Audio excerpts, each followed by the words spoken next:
So, everyone, thank you very much for having me. I'm Fredric, editor-in-chief at the newspaper Svenska Dagbladet in Stockholm.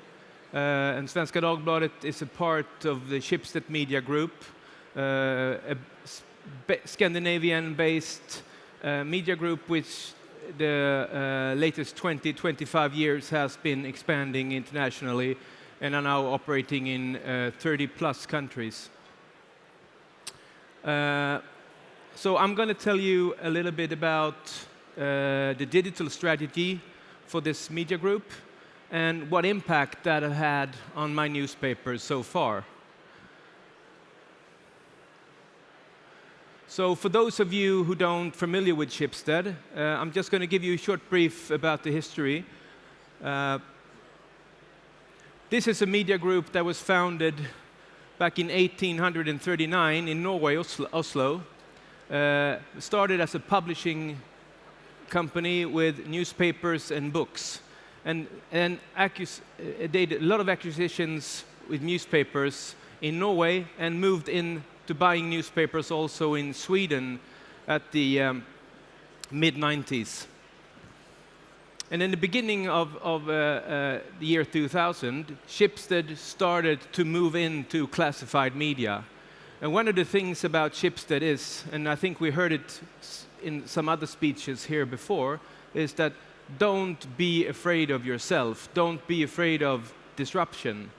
And as Schibsted saw, like everyone else in the media industry back then, that the classified advertising is moving from print to digital. So instead of trying to defend the old business in the newspaper, they went in and bought classified online sites and start growing them. And now they're operating in over 30 countries with classified media.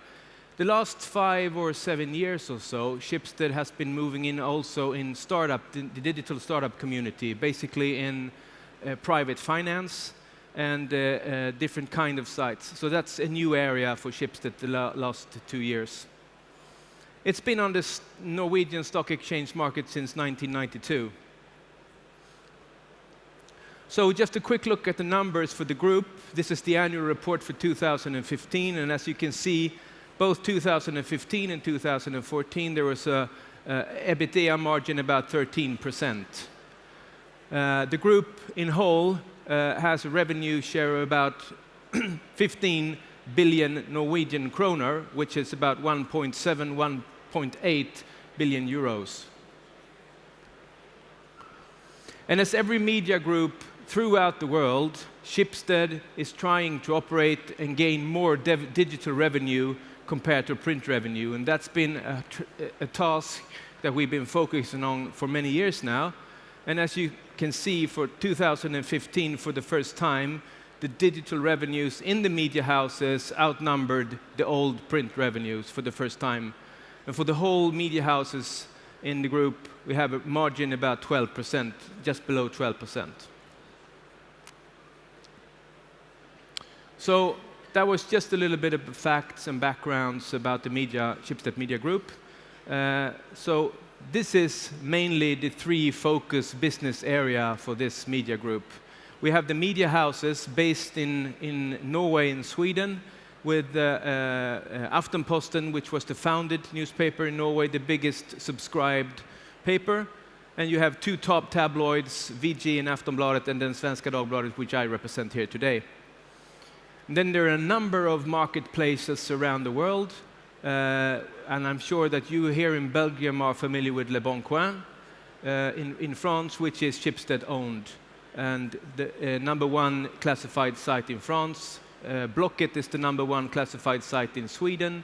Finn is the #1 classified site in Norway. And then are expanding into Southern Europe, Latin America, and all kinds of different places. And as you can see on the far right, we are also experimenting and trying to grow in new digital startup businesses, mainly focusing on private finance like insurances, loans, price comparison services, and so forth, different kind of deal sites.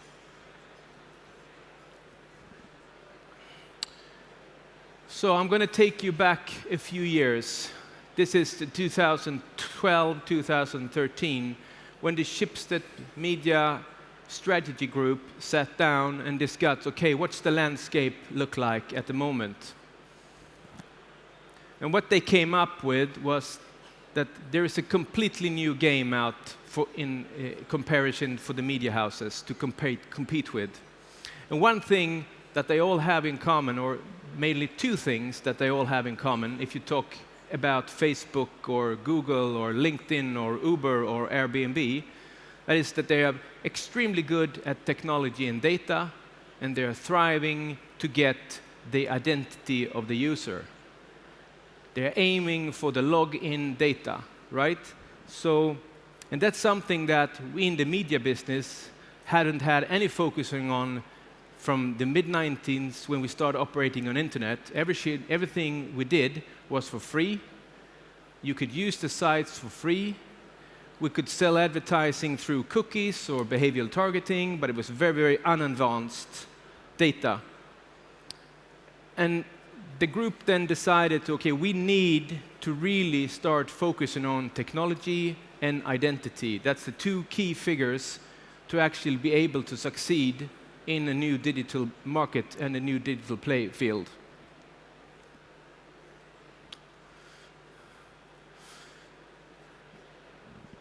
So, when it comes to identity on the internet, and we mean that this is the key thing to actually start be more sophisticated in your ad sales, in your product development, in your users, and really focusing on your users.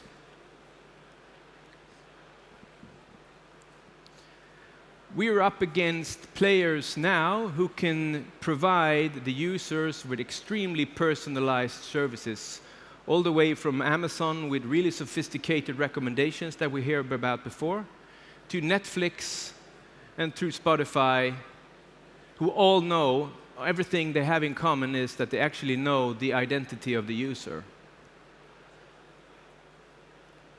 They can provide us with seamless device experience. If you start watching a movie on your mobile phone and you want to end watching it on your computer, they exactly know where you are. And this is something that is completely new to the news industry that I represent. I mean, we never worked with identity in the digital world. We used to have a good relationship with our print readers. We know who they were. They subscribed. We sent them a bill every year to pay the new subscription. But in the digital era, we didn't have any identity at all. Imagine if you could start reading a news story on your mobile phone and it picked up on your iPad and then exactly knew where you were and could provide you with new information running time.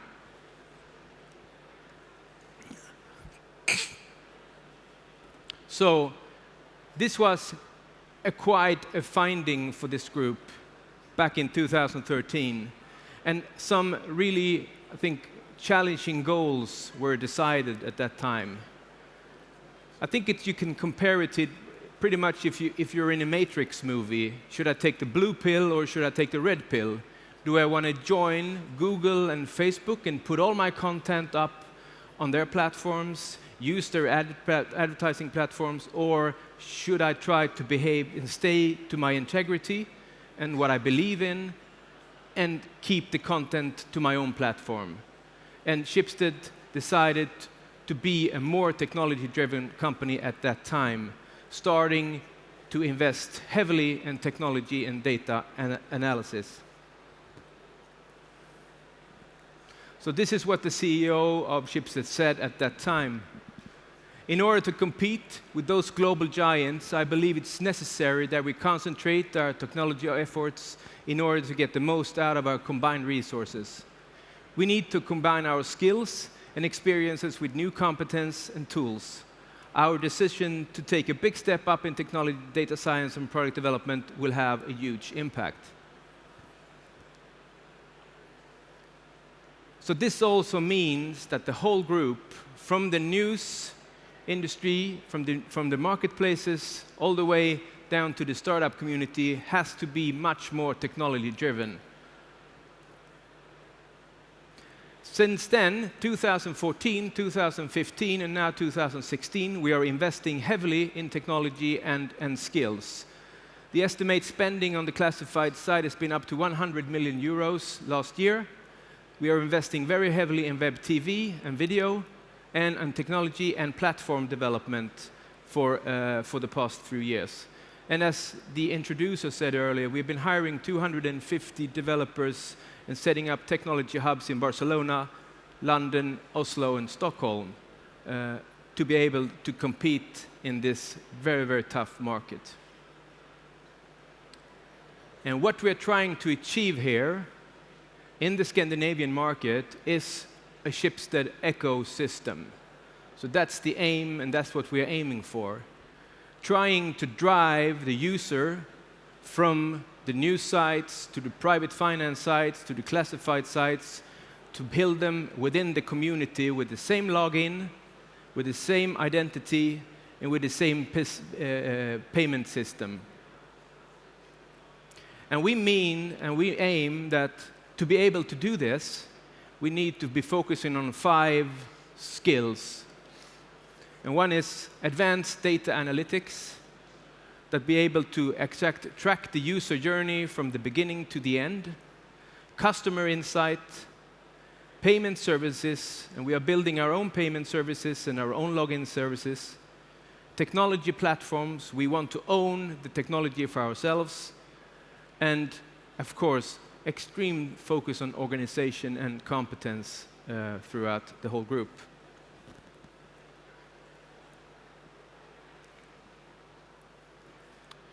So this is the infrastructure of the ecosystem.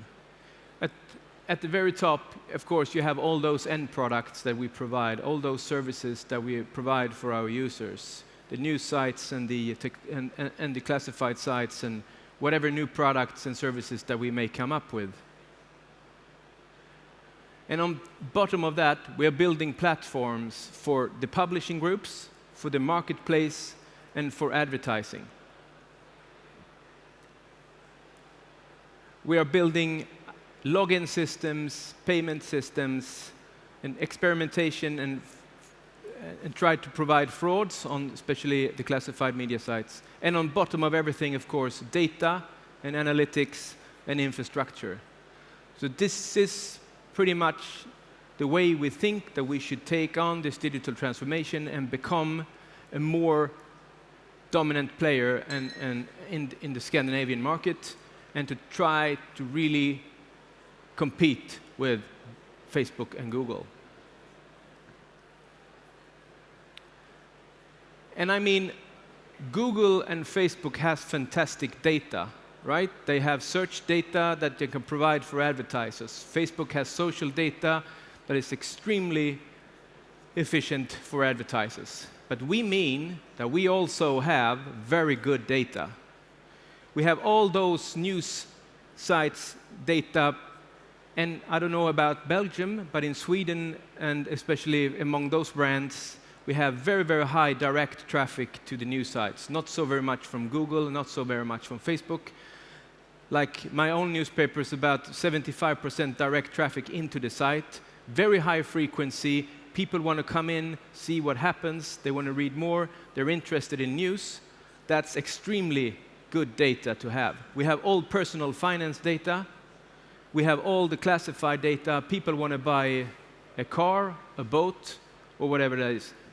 And we have all new data that we are trying to prevent from the growth business. So combined, this is, if it's rightly done, rightly analyzed, this is very good data to be able to build products upon. That's what we mean.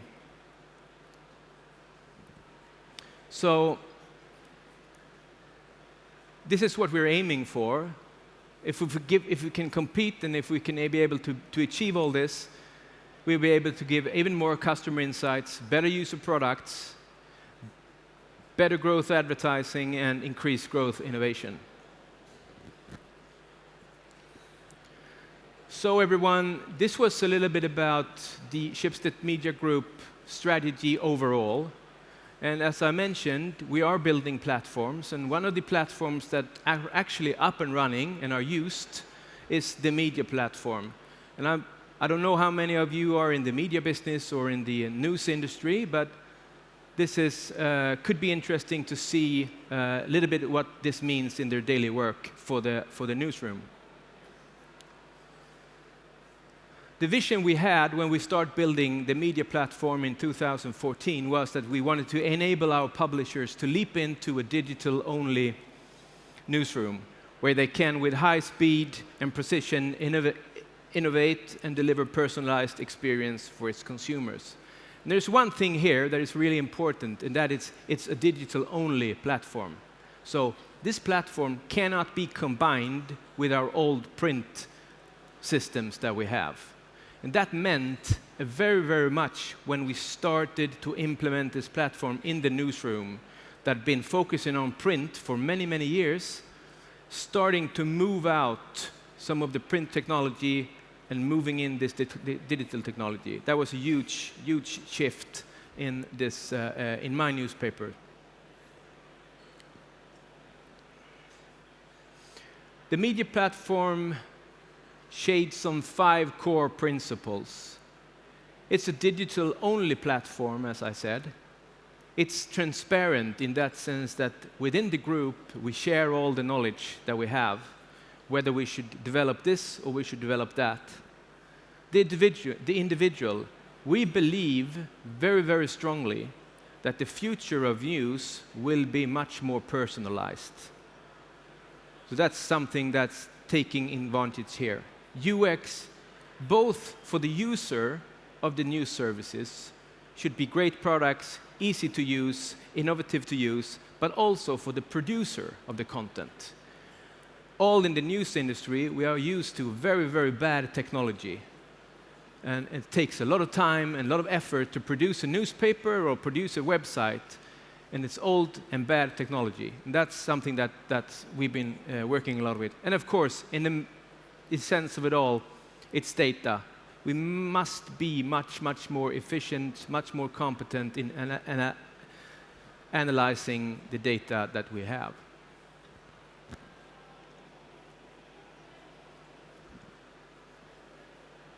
I don't know what happened now. Oh, thank you. So this platform is about 5 tools for the journalists, right? We have the Discover tool, and this is a tool for the journalist to be able to spot stories that he or she might be interested in. So let me give you an example. Sweden are playing Belgium next week in football, right? In the European Championship.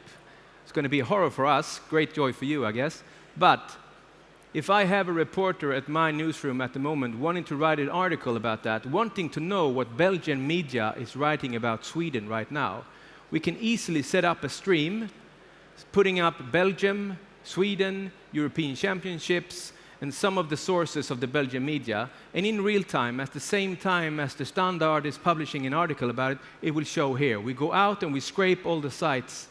So it's an excellent tool for journalists who want to focus on different stories, like the European Championship, like the shooting in Orlando, like the Ukraine crisis, or whatever. It's an easy way to set up a stream and to follow what other media are writing about this particular story at the moment. Great for if you want to curate content, you want to aggregate a content, or you just want to set up a stream for your own sake.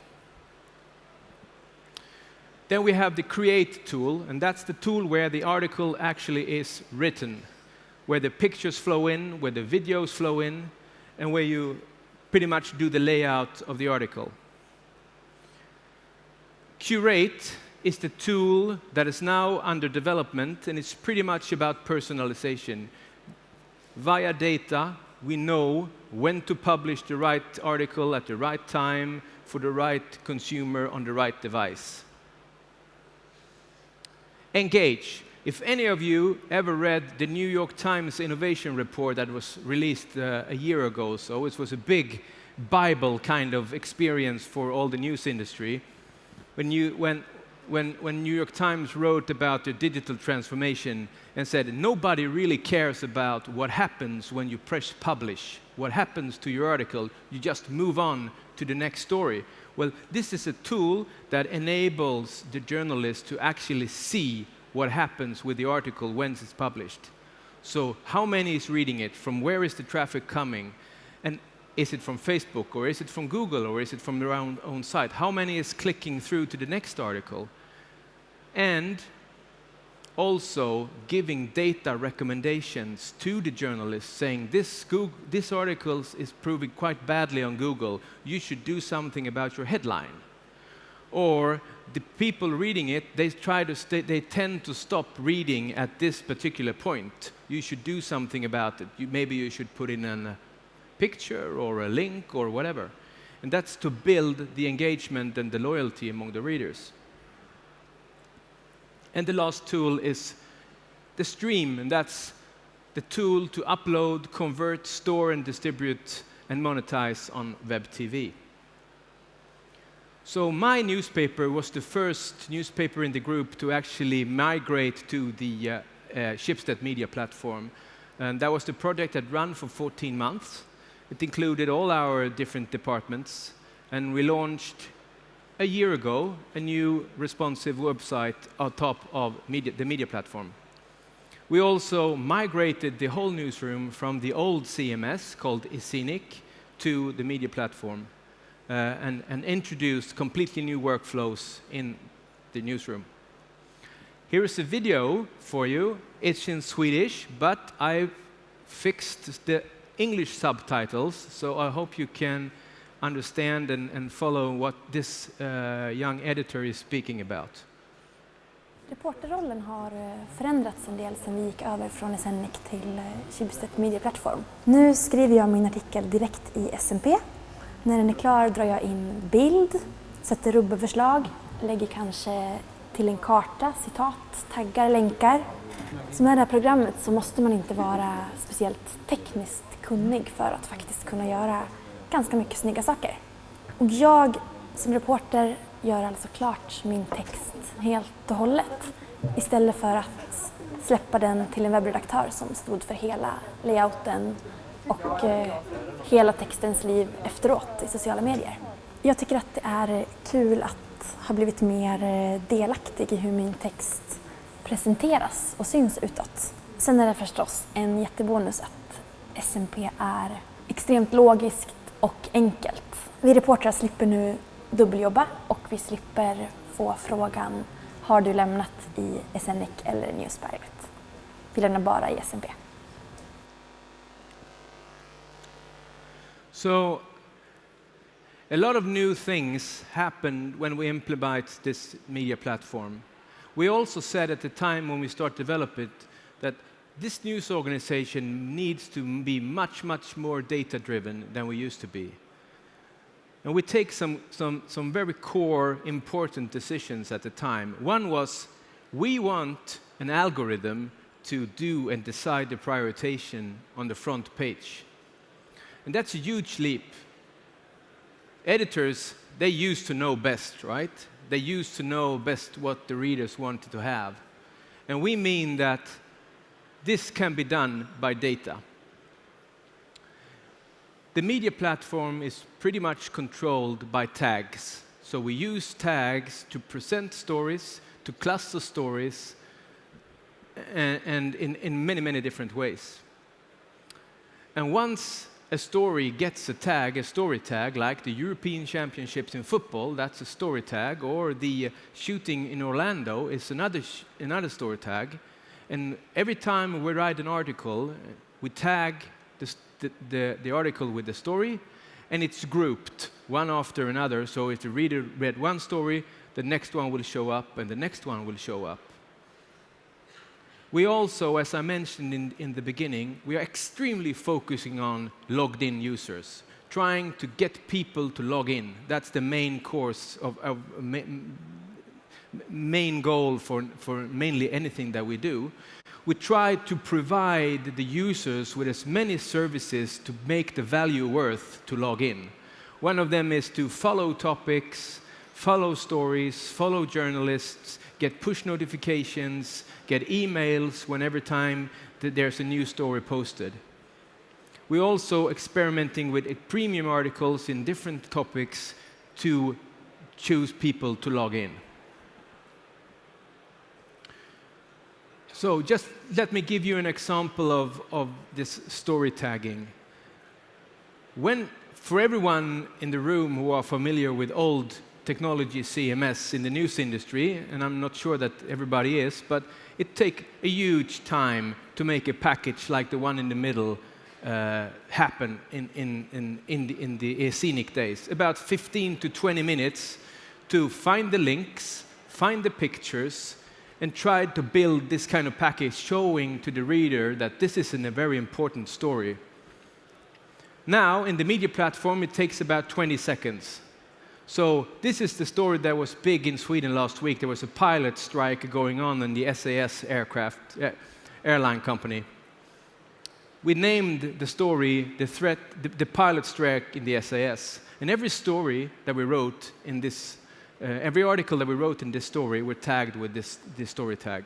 So when the editor wants to build a package like this on the front page, he or she simply goes to the search field, look for the story tag, finds every article that is written in the story, click, click, click, publish. It's out.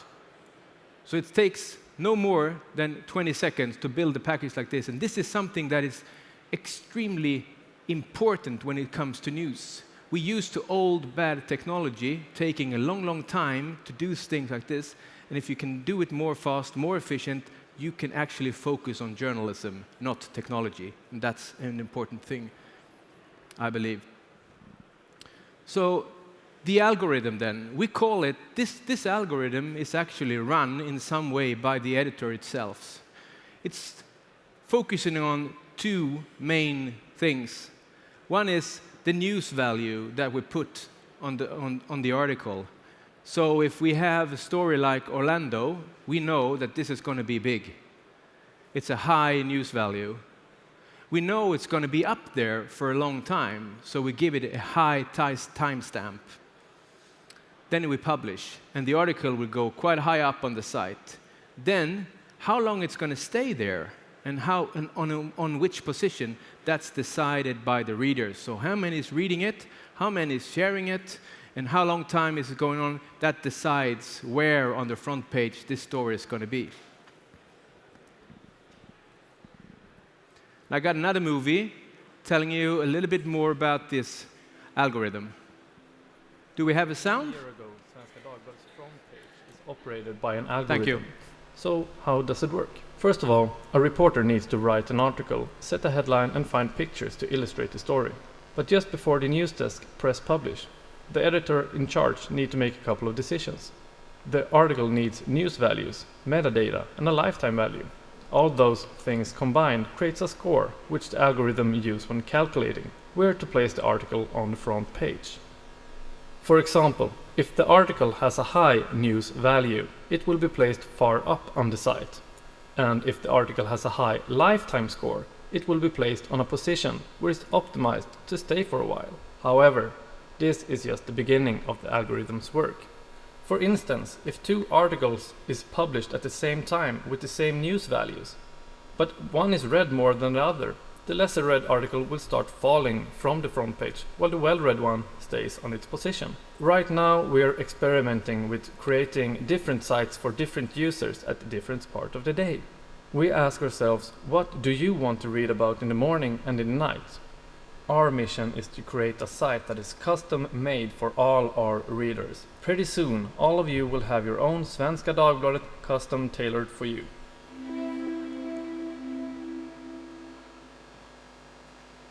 So let me just frame this up and try to explain how this works. On the far right, you see the front page of Svenska Dagbladet website and mobile site. In the middle, there's a lot of colored positions, and every position here is compared to a headline. That's a story. So the three top stories up here, they are run by the news value. So if you give them a high news value, they're going to be up there. And then you have fields that are green, that occurs on different positions on this front page, and that is high news values plus clicks. Further down, you have stories that we think are gonna be important for a while, like 5 or 6 hours during a day. And the more blue ones, they are the ones that we think are gonna be up there for several days. And in some positions that are really dark blue, you can see that are really popular stories that have high clicks and high CTRs. And they occur somewhere in different positions as well. So this is how the algorithm is working. And the most important thing is that we actually tested this one before we launched. For 6 months we tested it, trying to compare the old site which the editor decided and the algorithm. And after 6 months of testing, you couldn't tell the difference. So there is a lot of working and analyzing behind it, and we're still working with it. So that's an important thing, I think. So as you heard in the movie, we're trying now to experiment with what could be the next level for personalization. Should we go on reader segments? We know a lot about our readers. Some of them are interested in business news, some of them are interested in features. Should we give some of them more business news, more features? Or, this is another way of looking at it. If we want to optimize our news sites for our business goals, what would it look like? So this is what we are experimenting with right now. So if 40% of the front page should be leaned on stories that we know give a lot of page views, that combines ad revenues, right? And if 40% of the front page should be stories that we know have high conversion rate, drives to login, drives to digital subscriptions, and if 20% of the site should be stories that we know drives high loyalty, high time spent, and if in 1 month you want to drive more traffic, you have need for more ad revenues, then that 40% turn out to be 60% or 70%. And that is, the most important thing here is it's done automatically. The editor shouldn't be bothered at all. They are focusing on delivering, writing, publishing the best stories, and the data takes care of the rest. And that's the key thing, and that's a major shift in the newsroom at the moment. So I just want to wrap this up and show you another video that I think is quite nice. Nobody in this room, I guess, knows what the future of news looks like and what kind of devices that we are reading or watching or listening on and how they're combined. And this is a movie that Schibsted is working on right now, and we have a project going on called VG 2020. It's done in Norway. It's a group of journalists, UX specialists, developers working in a project to try to figure out the best news experience for the future. And this is what they come up with so far. I think I need this, most of it in English, but it's some Norwegian speak, but I think you can get a hang of it.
So if that's the future of news, we don't know, but it's an interesting project. I'm just going to leave you with 5 takeaways that we are seeing at the moment within the group.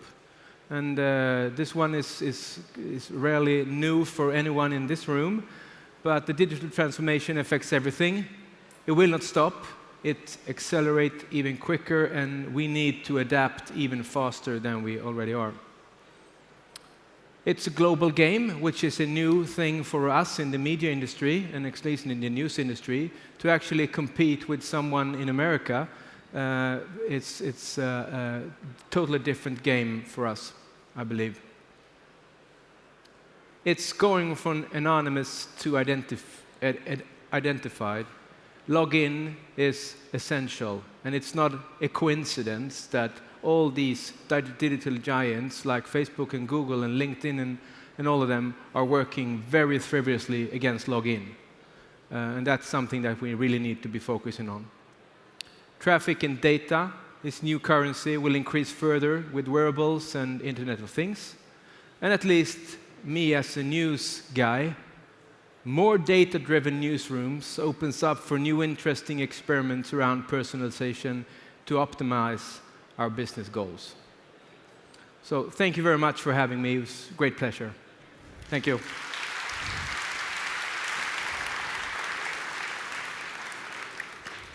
Well, thank you very much, Fredric. Thank you. It was very interesting to see your take on innovation in the news sector.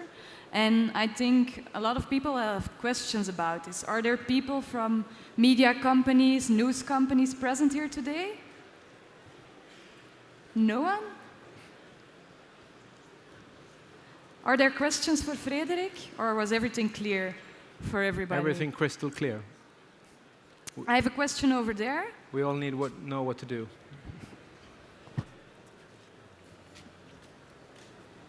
Hi, thank you for your presentation. I'm Ron. Thank you. I just have a question on your core values. I'm understanding all the digital aspect and the challenges that you are facing. Aren't you afraid that if you are asking the final customer what he wants, you will end with a newspaper with cute cats doing strange things and football, and you will lose what is your responsibility, essential responsibility as a press group, to inform and educate people on real important topics? That's a very good question, and that's something that we debate all the time. And when you're talking about personalization in the news industry, because we are used to having stories that are the same for everyone, right?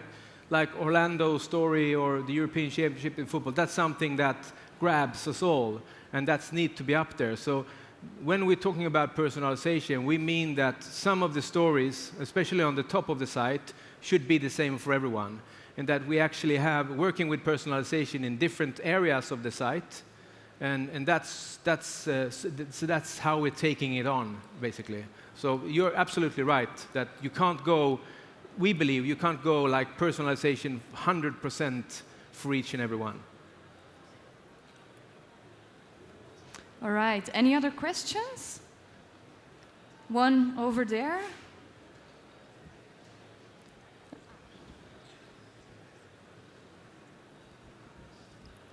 Go ahead. Hello, thank you. It was very interesting to see what's going on in Scandinavian countries. Thank you. My question is about brands. It's intriguing to see how far you have developed already into news, personalization of news, identification also of the listener or the user or the reader or the whatever. Do you also try to do exactly the same thing with brands? Because each consumer has like 10, 15, 20 brands that he really loves and recommends. And I think it could be interesting to not only know about Justin Bieber, who did something flying over whatever Scandinavian sea, but also things related to brands Bieber loves, or brands I love, or brands I hate. You can develop that in parallel, I think. Yeah, and I think if I understand your question correctly, that what this movie is trying to show is that within this ecosystem that we are trying to build in Scandinavia, we have a lot of brands. Schibsted is a house of brands, so there is a lot of brands, and it's not just news. And we are trying to get more of digital startups, as I mentioned before. And once it's in the news experience, it should be easy, available to actually access different kinds of brands within the group, or maybe even outside the group, in a very seamless way. So that's also, it didn't show so much in the movie, but that's absolutely something that we are thinking about. All right, we have time for one more question. Is there somebody, well, here in front, there's somebody who wants to ask a question. Can you please raise your hand so that they can find you with a microphone over there? Hi, do you have an example of how you take data-driven decisions for your classified sites, not just for your news sites? I'm not in the classified area, so I'm not the right person actually to speak to about that. But one of the things that they are working very much with is, of course, recommendations, different kind of data recommendations that people like, pretty much like the Amazon case. If you looked at this, you'd probably be interested in this. You have been here, you could be interested in this, and trying to be more efficient in that matter that we have been quite bad at since the beginning, and that we're trying to improve really now, I think.